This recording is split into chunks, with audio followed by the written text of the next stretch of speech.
कैसे हो? हाँ जी, बोलिए मैम। हाँ यार, मैंने ना आपको अलाउ रिकॉर्ड कर दिया है, आ आप गया कर आ गया आ सकते गया Yeah, हो। Okay, we are thank you. starting already. Okay. Every field has expert personnel, staff with specialized skills. They have got their own skills only. These skills that they have, okay, they may be, like going inside the den of a lion. So there is an expert staff which can do this. You and I, a common man, cannot just get into their dens, okay? Because we don't know how to control the animal or what are the precautions we have to take, okay? Likewise, there are so many other animals. There are certain birds. So when these people open the cage and go into that, so these are expert people. Birds don't get scared of them because they know he's a friend. They have seen him so many days and so many times. For example, architects, engineers, historians, archaeologists, museum curators. Curators are caretakers of the museum. Sociologists, okay? People writing as an expert for the society something. How the society should accept birds and animals also. Then archive management professionals, okay? Even the office staff that they keep in the government offices. And you know how they are sitting, how they take care. At last they have to close down, lock and key, deposit with the manager, and then they will also be checked. Okay, and then legal experts, skilled photographers, even photographers, they don't keep the flashlights on because the birds get very scared seeing flashlights. They don't understand what is this kind of a light. They get scared. The help of these experts from many other fields are required. These experts need to have adequate knowledge of ancient sites, historical background of structural remains, and artifacts. So when we call them experts, they have knowledge about a lot of things. They know about the places, they know about the documents, they know about the coins, they know about the kind of materials used that time, the pots of those days. Even the mud is different of those days. Projects in fields of applied science can create various opportunities for these professionals. Okay, whenever we are doing projects also, there are various opportunities for the professionals. Okay, you are specially called and you are told, click photographs of these things, minimum these many photos I want. Okay, and you get job because of that. So from that local area, when you are called for taking care of, as a staff, you're a curator. So all these things are helping you to become better and better professional.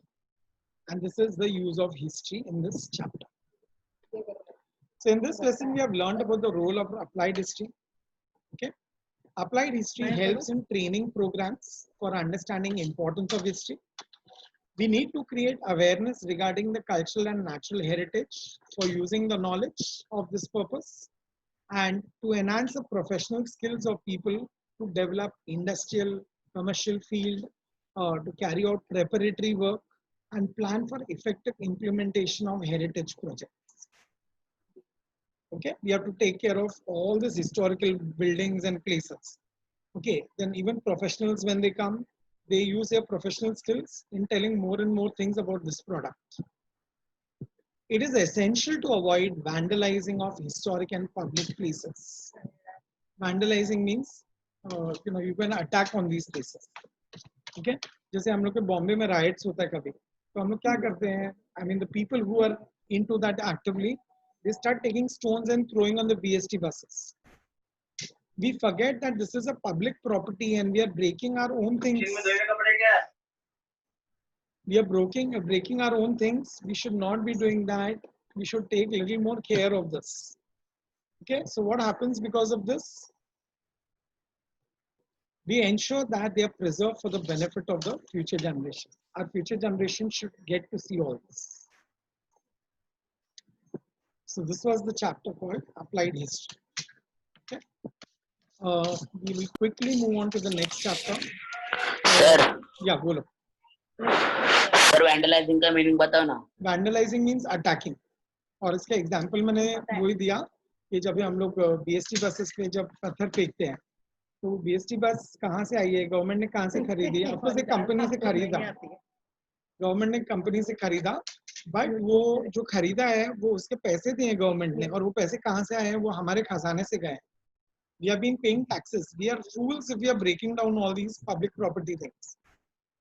Okay, So whatever statues we have got, whatever important monuments we have got, wherever we have created, a lot of things like this. We should not vandalize. Vandalize means attack on these places. Public attack nahi hona chahiye usme. Okay. Any other word? We are democratic.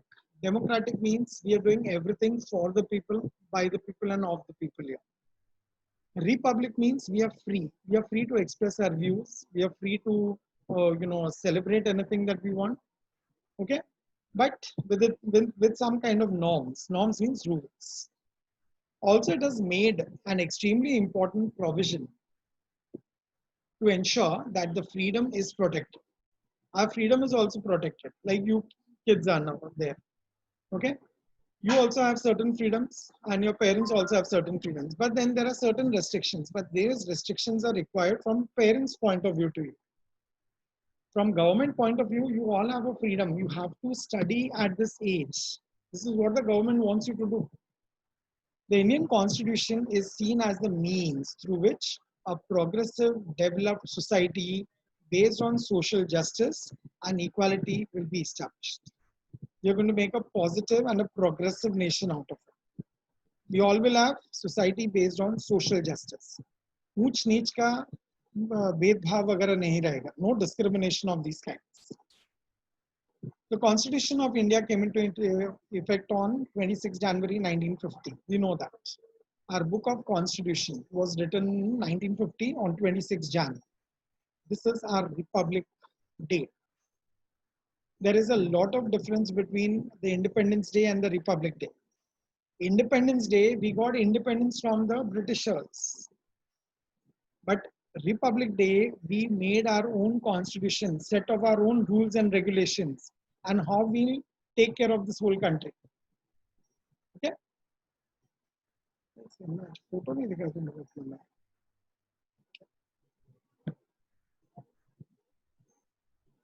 Sorry, I didn't realize that I'm not there on screen for you all.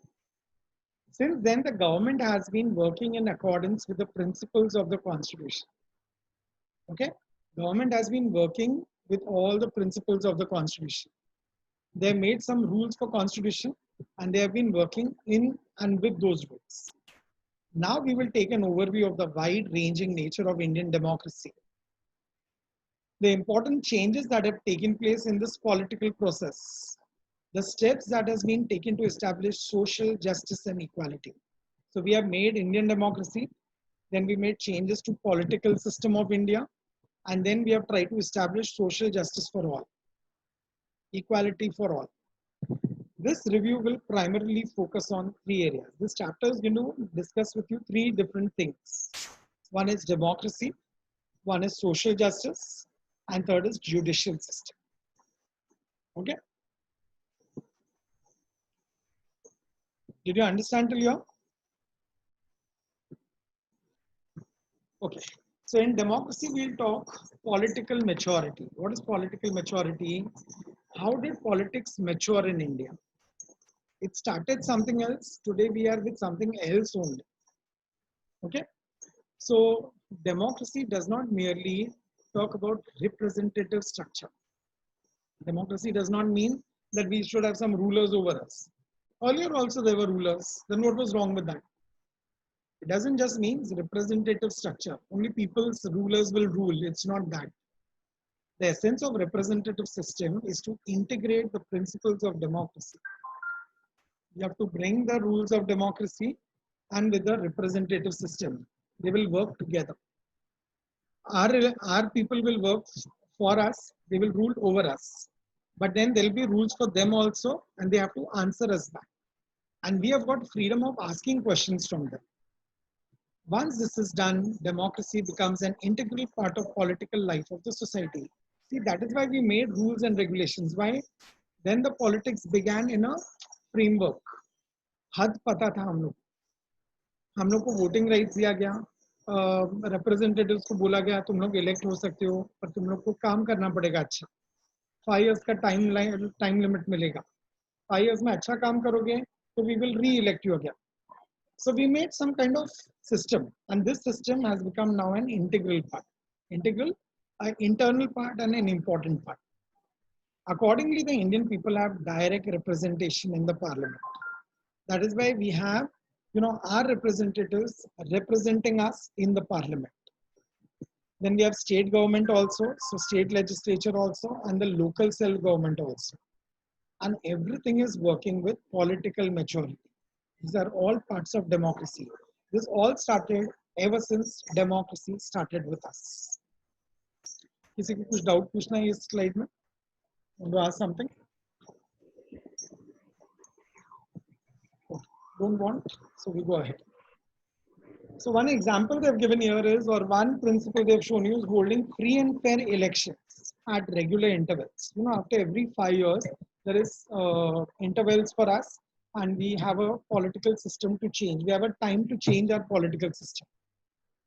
So when it is Congress, so Congress wins that time. Okay, from last 10 years, 8 years, 9 years, it has been BJP. So now BJP is one, so they are taking care of us. Now, if we are going to be happy in these 5 years, so obviously we will re-elect them for the next session also.